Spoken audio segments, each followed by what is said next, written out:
इस मूवी का नाम है दी जंगल बंच 2011। कहानी की शुरुआत बर्फीली पहाड़ों को दिखाने से होती है, जहाँ पर बहुत सारी पेंगुइन्स एक साथ मिलते रहती, खूब मस्ती किया करती थी। यहाँ तो बेबी पेंगुइन्स यानी बच्ची आपस में मछली खाने पर बहस कर रही थी कि तभी यहाँ खतरनाक जानवर जिन्हें वॉलरस कहा जाता है उनका लीडर आया। दोनों को डराते हुए कहता है कि तुम में से ये मछली किसी की भी नहीं है बल्कि मेरी है, जिसके साथ ही यहाँ बहुत सारे वॉलरस आकर वहाँ हमला कर देते हैं। हर जगह उन्होंने तबाही मचा दी थी, जिससे डरकर सारे पेंगुइन्स एक जगह इकट्ठा हो गए। वॉलरस का लीडर सभी पेंगुइन से कहता है कि अब से तुम मुझे अपनी मछलियों का आधा हिस्सा दोगे। अगर तुमने ऐसा ना किया तो मैं तुम्हारी अंडों को बर्बाद कर दूंगा। उसकी ये बात सुनकर सारे पेंगुइन्स काफी डर गए। अब मजीद उनके अंदर खौफ पैदा करने के लिए लीडर उनके एक अंडे को समंदर में फेंक देता है। वो अंडा तैरकर काफी दूर समंदर के दूसरे किनारे आ गया था। अंडा एक टाइगर को मिला। जब उसमें से बेबी पेंगुइन निकला तो टाइगर को वो काफी अच्छा लगा। उसे वो अपने साथ रख लेता है, बहुत प्यार करता है और बिल्कुल अपने बच्चों की तरह पालता है। जैसे जैसे वो बड़ा हो रहा था उसे शिकार करना भी सिखा रहा था। वो क्योंकि उसे अपना बेटा समझता था तो उसका नाम वो खुद पर रख देता है, मॉरिस। अपने जैसा दिखने के लिए उसकी जिल्द पर टाइगर जैसा पेंट कर देता है। हर वक्त उसके साथ रहने की वजह से मॉरिस खुद को भी टाइगर समझने लगा था। कुछ दिन के बाद टाइगर की मौत हो गई और अब जंगल का नया राजा मॉरिस को बना दिया गया। एक दिन जब वो समंदर के पानी में लेटा हुआ था तो उसके पास छोटी सी बेबी फिश आई, जो मॉरिस को इतनी पसंद आई कि उसने मछली को बर्तन में डालकर अपने पास रख लिया। वो उसे शिकार करना भी सिखाता है, क्योंकि उसका मानना था कि जब मेरी मौत होगी तो ये फिशें जंगल की अगली रानी बनेंगी। अब हम दो मेंढकों को देखते हैं जो एक जंगली पिग के साथ ही आपस में बातें कर रहे थे, क्योंकि उनमें काफी अच्छी दोस्ती थी। दोनों मेंढक पिग के घने बालों की तारीफ करते हैं। वो काफी खुश हुआ क्योंकि उसे भी अपने बाल बहुत पसंद थे। मॉरिस अपनी मछली के साथ झाड़ियों में छुपकर उन तीनों को देख रहा था। अभी क्योंकि वो मछली को लड़ने की ट्रेनिंग दे रहा था तो मछली को पिग पर हमला करने के लिए कहता है। वो उस पर हमला करने के लिए आई पर जोर से उसकी नाक से टकराने की वजह से नीचे गिर गई। क्योंकि थी तो वो एक मछली ही, पर मॉरिस उसे हिम्मत देता है कि कोई बात नहीं, अभी अगर तुम शिकार नहीं कर पाई तो बार बार कोशिश करती रहो, क्योंकि मुझे उम्मीद है एक ना एक दिन तुम बहुत अच्छी शिकारी बन जाओगी और मेरी बात जंगल पर राज करोगी। यहाँ पिग को भी बुरा नहीं लगता, बल्कि वो भी मछली की हौसला अफजाई करता है कि तुम्हें बार बार कोशिश करनी चाहिए, तुम शिकार कर लोगी, क्योंकि वो मॉरिस का अच्छा दोस्त था। पिग वहाँ से चला गया, जिसके बाद दोनों मेंढक मॉरिस से कहते हैं कि भले तुम इसे ट्रेनिंग दे रही थी शिकार करने की, पर तुम ये नहीं देख रही थी कि हम कितनी जरूरी मीटिंग कर रही थी, तुमने हमें डिस्टर्ब कर दिया। मॉरिस जवाब देता है, देखो मैं इस जंगल का राजा हूँ, जंगल मेरा है तो मेरा जो दिल चाहेगा मैं वही करूँगा। अब इनकी बातें पेड़ की टहनी पर बैठा हुआ गिरगिट सुनकर उकता जाता है। गुस्से में कहता है, प्लीज चुप कर जाओ, शांत हो जाओ, सोने दो मुझे, मैं काफी दिनों से सोया नहीं हूँ। क्योंकि जब भी मैं सोने की कोशिश करता हूँ इस पेड़ के नीचे दोनों मेंढक और पिग आकर बातें करने लग जाते हैं, जिससे मेरी नींद खराब हो जाती है। मॉरिस उसे शांत करते हुए कहते हैं, अच्छा ठीक है, अब तुम्हारी नींद कोई खराब नहीं करेगा और सो जाओ आराम से। ये कहकर वो मछली के साथ वहाँ से चला जाता है। इसके बाद हम एक पेंगुइन को नदी के बिल्कुल ऊपर एक पेड़ से लटका हुआ देखते हैं, क्योंकि वो वहाँ फंस गया था। नदी में बहुत सारी खूंखार पिराना मछलियाँ थी जो उछल उछल कर उस पर हमला करना चाह रही थी। उस पेंगुइन की बहन किनारे पर खड़ी थी, जिसका नाम पिंक था। अपनी बहन को कहता है, प्लीज मुझे बचा लो। पिंक उसे दो लकड़ियाँ देती है, जिनकी मदद से वो नदी से बाहर आ गया। पिंक अपने भाई को कहती है, मेरे ख्याल से बहादुर टाइगर वॉरियर यानी जो योद्धा है वो अब जिंदा नहीं है, और उनकी बहादुरी की जो कहानियाँ हमने सुनी है वो झूठी है। लेकिन उसके भाई को पूरा यकीन था कि वो टाइगर वॉरियर मॉरिस अभी भी जिंदा है। दरअसल ये दोनों बहन भाई अपने बर्फीले इलाके से टाइगर वॉरियर को ही ढूंढने आए थे, जो टाइगर के मरने के बाद अब पेंगुइन मॉरिस है, क्योंकि टाइगर ने उसे अपना नाम जो दे दिया था। ये उसकी तलाश इसलिए कर रही थी क्योंकि वॉलरस ने पेंगुइन को परेशान करना शुरू कर दिया था। उन पर काफी जुल्म भी किया जा रहा था। वॉलरस उन्हें अपना गुलाम बनाकर रखना चाहते थे। इसीलिए एक कहानी के मुताबिक सिर्फ टाइगर मॉरिस ही अपने साथ साथियों के साथ मिलकर वॉलरस की टीम से लड़ सकते हैं, उन्हें हराकर पेंगुइन्स की जान बचा सकते हैं। तो इसलिए दोनों बहन भाई उसे ढूंढने के लिए जंगल में जाने लगते हैं।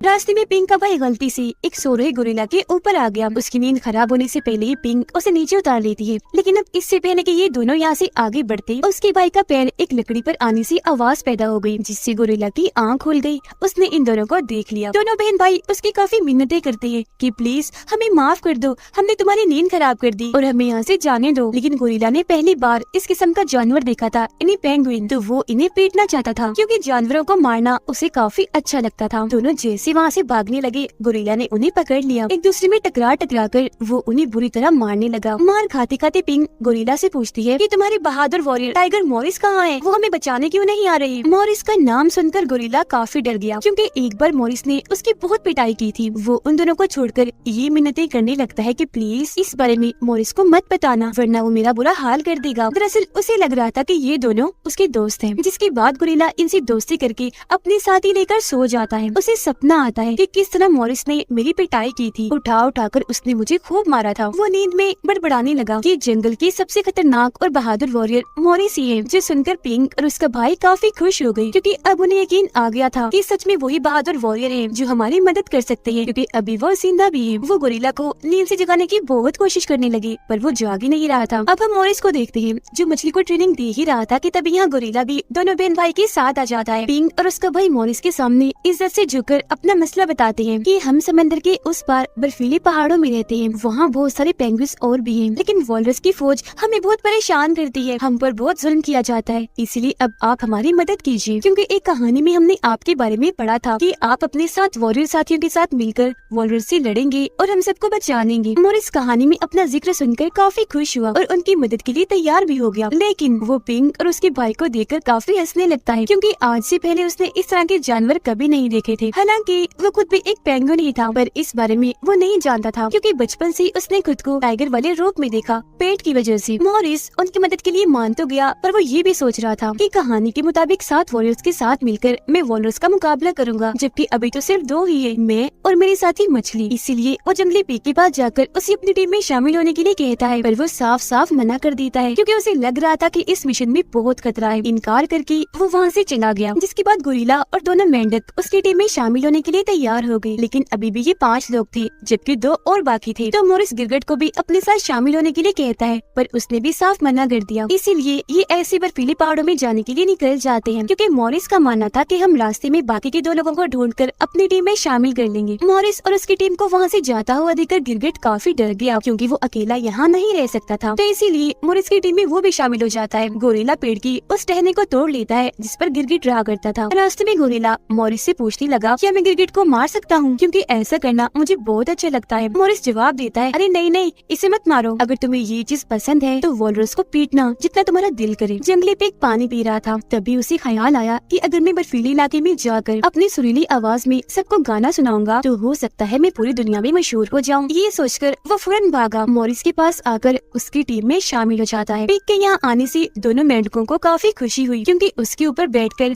अब वो आराम से सफर तय कर सकते थे। पिंक का भाई उसे कहता है कि देखो जरा, हम 6 लोग हो गए, मॉरिस की टीम में अब बस एक शख्स की कमी है जो हमें जल्द मिल जाएगा। पिंक बोली, हाँ जानती हूँ, पर मेरा नहीं ख्याल कि मॉरिस और उसकी टीम वॉलरस को हरा पाएगी। जिस पर पिंक का भाई उसे समझाने लगा कि तुम फिक्र मत करो, मुझे पूरा यकीन है कि मॉरिस वॉलरस को हराकर हम सबको जरूर बचा लेंगे। काफी लंबा सफर करने के बाद रात हो गई, जल्दी बारिश भी होने वाली थी, इसलिए मॉरिस गोरिल्ला को कहकर पेड़ की टहनी ऊपर करने का कहता है, और गिरगिट जो पेड़ की टहनी पर बैठा था उसे हुक्म देता है कि आसपास कोई महफूज जगह देखो। तब गिरगिट सबको एक केव गार के बारे में बताता है जिसके अंदर से रोशनी आ रही थी। ये सभी केव के पास आ गए, बारिश होने पर अंदर चले जाते हैं। अंदर इन्हें एक बैट यानी चमगादड़ मिली जो इनसे कह रही थी कि अगर आप लोग चाहो तो यहाँ रह सकते हो। पिंक का भाई मॉरिस को कहता है कि ये बैट भी हमारी टीम में शामिल हो सकती है, क्योंकि ये आसमान में उड़कर दुश्मन की जासूसी कर सकती है। ये सुनकर मॉरिस उन दोनों बहन भाई से पूछता है, क्या तुम आसमान में उड़कर दुश्मन की जासूसी नहीं कर सकते, क्योंकि तुम भी तो परिंदे हो ना। जो सुनकर पिंक और उसकी बहन मॉरिस को बताते हैं कि नहीं, हम आसमान में काफी ऊंचाई पर नहीं उड़ सकते। जो सुनकर मॉरिस उन पर हंसने लगा कि तुम कैसे परिंदे हो, उड़ ही नहीं सकते। फिर जब वो बैट से अपनी टीम में शामिल होने के लिए पूछता है तो वो भी ये कहकर साफ साफ मना कर देती है कि नहीं, मुझे ऊंचाई में काफी ऊपर उड़ने से डर लगता है। लेकिन जैसे ही वो गिरगिट को देखती है पहली ही नजर में उसे पसंद करने लगी, इसीलिए फौरन मॉरिस की टीम में शामिल होने के लिए मान जाती है। अगली सुबह ये दोबारा अपना सफर शुरू कर देते हैं। काफी दिन तक लगातार खतरनाक सफर करने के बाद जंगल से बाहर समंदर किनारे आ गई थी। यहाँ अगर पिंक का भाई बहुत खुश था, क्योंकि अब वो समंदर पार करके जल्द अपने बर्फीले इलाके में पहुँचने वाले थे। लेकिन तभी यहाँ एक एनाकोंडा यानी बहुत बड़ा सांप पिंक के भाई पर हमला कर देता है। वो उसके इर्द गिर्द लिपट कर जकड़ लेता है। पिंक अपने भाई को बचाना चाहती थी, पर एनाकोंडा उसे दूर फेंककर उसके भाई को उठाकर अपने साथ ले जाता है। गिरगिट मॉरिस को कहता है कि एनाकोंडा अब तक उसे मार चुका होगा, इसलिए हमें पिंक के भाई को लिए बगैर ही आगे बढ़ जाना चाहिए। पर वो कहता है कि नहीं, हम उसे लिए बगैर नहीं जाएंगे, बस तुम मेरे वापस लौटने का इंतजार करो। इतना कहकर वो खुद उसे बचाने के लिए जंगल में चला जाता है। उधर एनाकोंडा पिंक के भाई को बस खाने ही वाला था कि तभी यहाँ मॉरिस आ गया। एनाकोंडा को कहता कहता है कि अगर इतनी ही हिम्मत है तो मेरे साथ मुकाबला करो बच्चों। जो सुनकर एनाकोंडा पिंक के भाई को छोड़कर मोरिस से लड़ने के लिए तैयार हो गया था और यहाँ इनके बीच खतरनाक लड़ाई छिड़ गई। एनाकोंडा मोरिस पर बार बार वार कर रहा था। जवाबी हमला करने के लिए मोरिस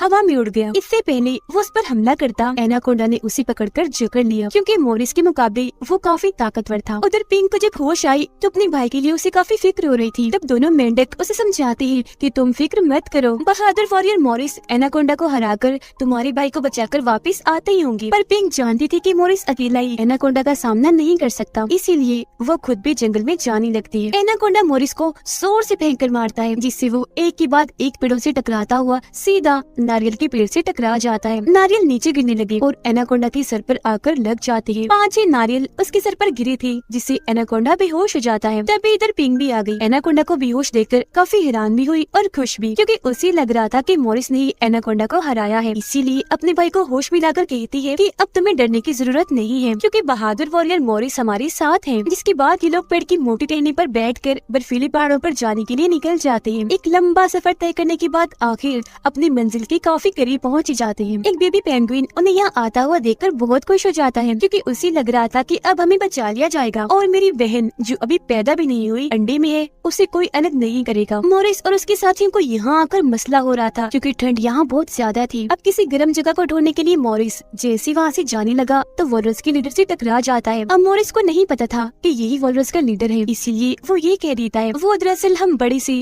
और गंदे से जानवरों को ढूंढ रहे हैं, जिन्हें वॉलरस कहा जाता है, जो बुरे हैं। बेचारे पेंगुइन्स को डराकर उन पर जुल्म करते हैं। मोरिस को ऐसा करता हुआ देखकर पिंक और उसका भाई काफी हैरान थे, क्योंकि मोरिस नहीं जानता था कि वो कितना बड़ा खतरा मोल ले रहा है। उधर अपने एरिया में सारे पेंगुइन्स मोरिस और उसकी टीम के आने का इंतजार कर रही थी, क्योंकि बेबी पेंगुइन्स ने उन्हें बता दिया था कि पिंक और उसका भाई अपने साथ वॉरियर्स की टीम को ला रही है, जो हमें बचा लेंगे। लेकिन जैसे ही मोरिस और उसके साथी यहाँ आए, उनका बहुत बुरा हाल था, क्योंकि वॉलरस के लीडर ने उनकी बहुत धुलाई कर दी थी। मोरिस तो अभी भी बेहोश था। फिर वॉलरस अपनी टीम के साथ वहाँ आकर सभी पेंगुइन्स को धमकाने लगा कि अब से तुम मुझे आधी नहीं बल्कि अपनी पूरी मछलियाँ दोगे, और तुम लोग कोई गड़बड़ी ना करो, इसलिए हम तुम्हारे अंडे अपने साथ ले जा रही है। ये देखकर बेबी पेंगुइन को दुख हुआ। वो अपनी बहन वाला अंडा वॉलरस से लेने की कोशिश करता है, उनके पास गया, पर उनका लीडर उसे धक्का देकर दूर फेंक देता है, जिसके बाद वो सारे अंडे अपने साथ लेकर चले जाते हैं।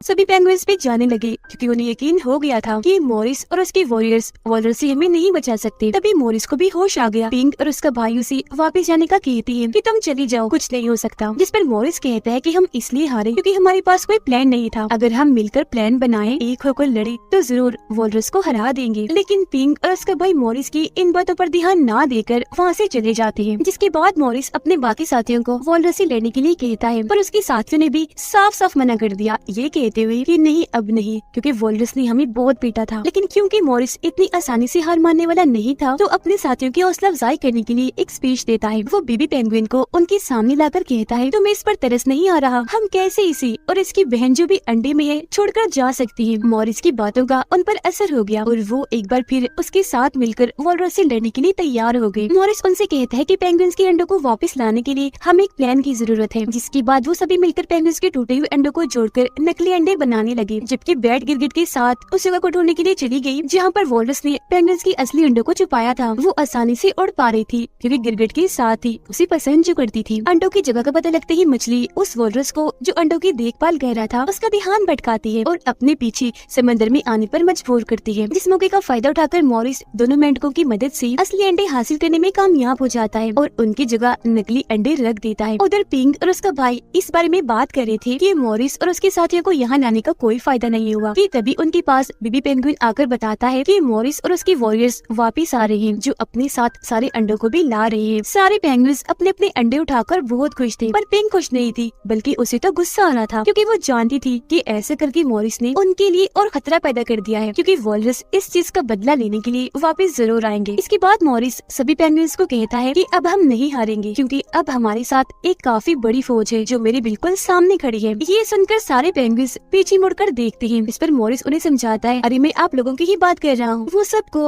वॉलरस से लड़ने के लिए हिम्मत पैदा करता है, काफी हौसला अफजाई भी, जिसके बाद सभी पेंगुइन्स खुशी खुशी इसके लिए राजी हो जाती है। मॉरिस सभी को ट्रेनिंग देता है कि कैसे लड़ना है। वहाँ वो लोग ट्रैप यानी जाल भी बनाते हैं जिनमें ये वॉलरस को फंसा कर मारेंगे। तभी वॉलरस भी अपनी आर्मी के साथ यहाँ आ गया। पेंगुइन्स को डराने के लिए उनके अंडे उनके सामने ही तोड़ देता है, पर वो लोग शांत खड़े थे क्योंकि जानते थे कि ये अंडे तो नकली है। जिसके बाद ही दोनों टीम्स के बीच लड़ाई शुरू हो जाती है। सभी पेंगुइन्स अपने बनाए हुए ट्रैप्स जो गोल रास्ते थे उनके जरिए सभी वॉलरस पर हमला करके उन्हें मारने लगते हैं। और ये सब कुछ एक गेम की तरह का लग रहा था। बार बार बाहर निकल कर वो वॉलरस को खूब मार रही थी। लड़ाई के दौरान ही वॉलरस का लीडर जोर से मॉरिस को उठाकर फेंकता है, जिससे वो जाकर सीधा बर्फ में अटक गया। ये देखकर वो मछली को अपने साथ ले जाने लगा क्योंकि उसे खाकर ही लीडर अपनी भूख मिटाना चाहता था। गोरिल्ला पहले ट्रैप्स के जरिए वॉलरस को मार रहा था, फिर वहाँ से निकलकर एक दूसरे वॉलरस से लड़ने लगा। वो उसे बहुत सारे मुक्के मारता है, पर वॉलरस गुस्से में आकर उसे टक्कर मारकर गिरा देता है और अब वो गोरिल्ला के ऊपर आ गया था। इससे पहले वो उसे मारता, पिग अपने मेंढक साथियों के साथ यहाँ आ जाता है। वो वॉलरस को अपने पीछे आने का कहता है और जब वो पीछे गया तो गोरिल्ला की जान बच जाती है। ये देखकर गोरिल्ला खुश तो हुआ, पर वो पिग की मदद करने के लिए भागता है। पिग बर्फ में अटकी मॉरिस की मदद करती है। वो उस पर कूद कर आखिरकार उसे वहाँ से निकाल ही देती है। और अब मॉरिस अपनी मछली को बचाने के लिए वॉलरस के लीडर के पीछे जाने लगा। गिरगिट और बैट देखते हैं कि एक वॉलरस अंडों को तबाह करने के लिए उस केव की तरफ बढ़ रहा है। तब अंडों को बचाने के लिए वॉलरस को रोकने की कोशिश करने लगे। उधर वो वॉलरस पिग और उसके साथियों को मारने ही लगा था कि तभी कूदकर गोरिल्ला यहाँ आ गया। वो वॉलरस से लड़ने लगा और उसे खूब पीटता है। खुद तो वॉलरस का सामना कर रहा था, जबकि पिग को भेज देता है गिरगिट की जान और अंडों को बचाने के लिए। वो वॉलरस गिरगिट को अपने नीचे कुचलकर अंडों की तरफ बढ़ने लगा, पर तभी सामने पिग और मेंढक आ गई। मेंढक अपना जहर उस पर फेंकने लगी। इससे वॉलरस डर गया और वहाँ से भाग जाता है। उधर मॉरिस भी वॉलरस के लीडर से लड़ रहा था। वो उसे मुक्कों से काफी मारता है, पर ज्यादा देर तक टिक नहीं पाता। लीडर बार बार हमला करके उसे दूर गिरा देता है, जिससे मॉरिस काफी जख्मी हो गया। ये देखकर मछली को इतना गुस्सा आया कि वो बाहर निकलकर वॉलरस के लीडर पर हमला कर देती है और ये देखकर मॉरिस खुशी से झूम उठता है। तभी इधर पिग और उसकी मेंढक भी आ गए। वो मेंढकों की लंबी जुबान को खींचकर उसमें मॉरिस को बांधते हैं और फिर एकदम छोड़ते हैं। मॉरिस सीधा आकर वॉलरस के लीडर को लगा और जोरदार उसे मुक्का मारता है, जिससे वो वहीं बेहोश होकर गिर जाता है। ये देखकर सभी काफी खुश हो गए। थोड़ी देर बाद वॉलरस का लीडर अपनी टीम के साथ वहाँ से चला गया क्योंकि मॉरिस ने अपनी टीम और पेंगुइन्स के साथ मिलकर उन्हें खूब मारकर हरा दिया था। जिसके बाद सभी खुशी से नाचने लगे क्योंकि अब पेंगुइन्स बगैर किसी खौफ की आजाद जिंदगी गुजार सकते